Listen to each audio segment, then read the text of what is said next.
আসসালামু আলাইকুম। আজ শুক্রবার, পবিত্র জুম্মা মোবারক। আমি এসেছি বরিশাল গুঠিয়া বাইতুল আমান জামে মসজিদ।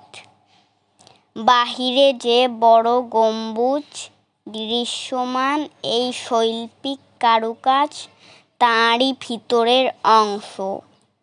বড় বড় পিলার, সুন্দর সুন্দর ঝাড়বাতি, চারদিকে আল কোরআনের বাণী লেখা, সত্যিই মনোমুগ্ধকর।